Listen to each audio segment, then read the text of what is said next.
The two types of processing are manual processing and automatic processing. Automatic processing is what we will demonstrate in this video and what we do in our clinic. Manual processing has mainly been done away with in most dental offices, but it consisted of basically stainless steel tanks that contained each chemical, and the operator would hand dip the films down into them. So behind me, we're going to demonstrate the automatic processor. And that's this whole unit here.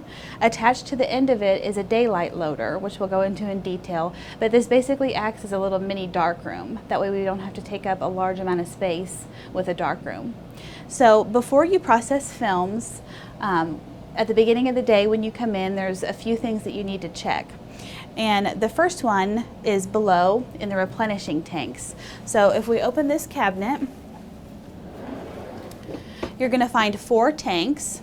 The front 2 are the replenishing tanks, and they have a little plumbing tube attached to it. One's labeled developer and one's labeled fixer. And the way these work is that when those chemicals get low in the automatic processor, it will automatically replenish itself using these bottles. So it will suck some of those chemicals through the line up into the processor. What you want to check for in the morning is that the chemicals in here are not too low. You don't want to use the last approximate inch of the chemical, so once it gets down to about here, you would need to put a new chemical on here. The other very important thing that you need to check are these 2 containers, and these are the waste containers. So as the machine is putting new fluid in, it's also disposing of some of the old. And so you want to make sure that these are not more than full up to here. If they get too full, then you'll need to dispose of them in the biohazard containers. Not checking these containers in the morning could result in chemical spill and overflow during the processing. If they were full, you would move over to this cabinet, where behind me I have the biohazard containers. And in these large barrels, the lids are labeled developer and fixer. So you would take the appropriate container and dispose of it in the barrel. Once you've checked all your chemicals, the next step would be to turn your processor on. So you'll need to plug it in here, and there's just one cord. And then the on and off switch is just right on the top. Once you've turned the automatic processor on, you're going to wait for it to warm up, and there's a little indicator on the front that will tell you the temperature that the machine is at. Once it has reached approximately 80 to 82 degrees, you're going to run a cleaning film through it. And this box of Kodak's cleaning film in front of me contains all the cleaning film, which is just a transparent film that picks up any kind of residue that's been left over on the rollers. So you would retrieve one of these films out of the box that's on the counter, and then you would simply insert it into the automatic processor in the same manner that you would a film, which we're going to go through. After the cleaning film has come out the top and cleaned the rollers, then you would be ready to process your film. And the temperature at that point should be up to 82 degrees. So if we have our cup of films that we would have for a full mouth series of radiographs, all the films would be clean because they would have been wiped with Cavicide prior to even entering the room with the processor, and they'd be sitting here on the counter.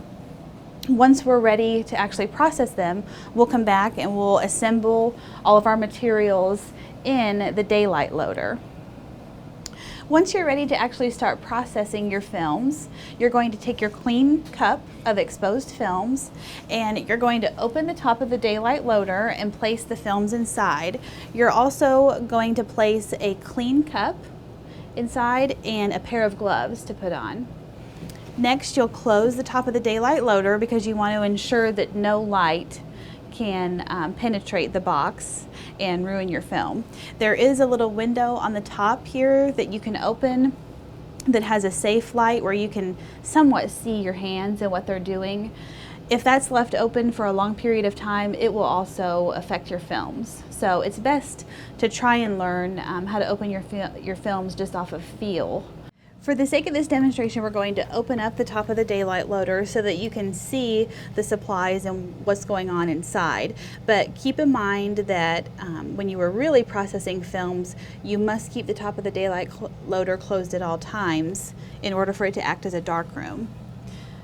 So you will wash your hands or sanitize and then insert your arms through the baffle sleeve of the daylight loader into the box itself. And then inside the box you will don your gloves.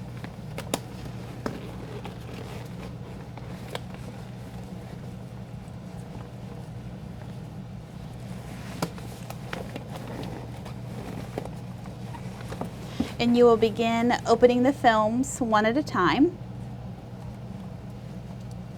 So as you open the films, you're going to feel for the different components and find the film in the middle, remembering that some packets may have one film and some packets may have two. And then you're going to discard of your lead foil in its own pile, and you're going to gently drop the film into the second clean cup. And you're going to do this for however many films you have in this particular survey, opening each one, disposing of the trash, and placing the film in the cup.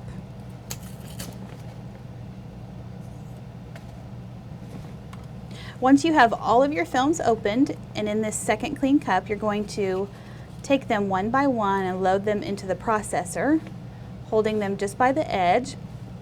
As you put them up to the slot, you'll hear the processor start to activate, and it'll grab a hold of the film and pull it into the rollers. Once it has a good hold of it, then you can move your hand and take your second film and insert it. The only thing you have to keep in mind is staggering your films as you place them into the slot. So you wouldn't want to insert a film here and then immediately insert another film behind it. This will cause the films to eventually run together in the rollers, and it will result in an undiagnostic film. So if you've inserted a film here, just simply move over to the other end of the slot and insert another film. Once all your films have been inserted into the slot, you can then remove your gloves and just place them in the bottom of the box. Remove your hands from the baffle sleeves. Either wash or sanitize again. And then you're ready to open the top of the daylight loader and dispose of your trash and your lead foil. Once you have all of your trash separated, you're going to dispose of all the plastic and your gloves and all the paper, and you're going to take the lead foils that you separated out and place them in the appropriate lead foil recycling container, which is located here on the counter. After that's been taken care of, you're then ready to wait on your films to exit the top of the processor and be ready for mounting. Once your completed films have come out the top of the processor, they have gone through the procedure of the developing tank, which is the first tank, the fixing tank, which is the second, and the rinsing bath and dryer, which is the third. So the film is completely processed and completely dry and ready for mounting or diagnosing at that point. And that is automatic processing.